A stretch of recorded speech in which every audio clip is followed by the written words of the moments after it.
Curious ako sa ilog na to na nakita ko dito sa Google Earth. Bukod sa napakalapad, nung sinundan ko, ito pala'y diretso paakyat hanggang sa crater ng Mount Banahaw na isa sa pinakamataas na bundok sa Luzon. Tara, ating puntahan at diskubrihin ang Lagnas River ng Mount Banahaw. From Santo Tomas, pumatikar ako patungo sa aking destinasyon. At dahil naka Honda CRF 150 ako, mas masaya kung backdoor na may off-road ako dadaan. Kaya dini ako pumasok sa may San Pablo Dolores Road. Dire-diretso nga lang pala ito paakyat ng Mount Banahaw sa may bandang Pinagdandayan.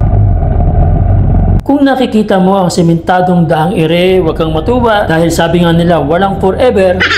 Pasasayihin ka lang daw sa umpisa ng relasyon nyo, tas ganito na ang susunod na mangyayari.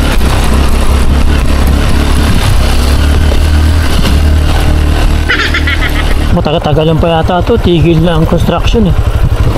Pero parang pinaayos ulit nila. Parang mano-mano. Ito yung sinasabi siguro ni ate kanina. Pag nakita ko itong daang ito, papuntang Lagnas River. So, mag-isa tayo again, samahan tayo ng Diyos. Nung pinasok ko nga pala ang way na to, wala din nga pala akong nakikitang daan dahil matagal na pala siyang hindi nadadaanan. Kaya naghanap ulit ako ng mapagtatanungan. Napagturong tayo si bro. Ito rin lumalabas yung mga kabayo.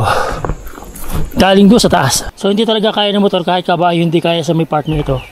At ito na nga yung daan, pababa ng Lagnas River.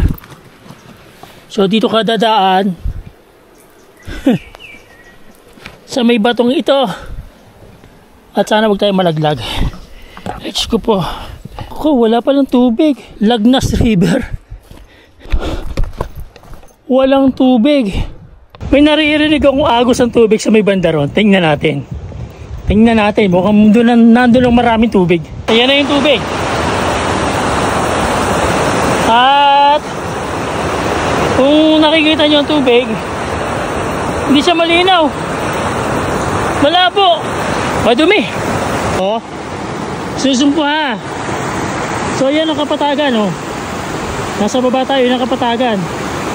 Tapos yung nakikita nyo, yun ang karagatan. Yun ang karagatan. So sa Google Map, eto tayo, itong hitsyo ko sa Google Map oh. Nakita ko sa inyo, nasaan ako, exact location ko sa Google Map.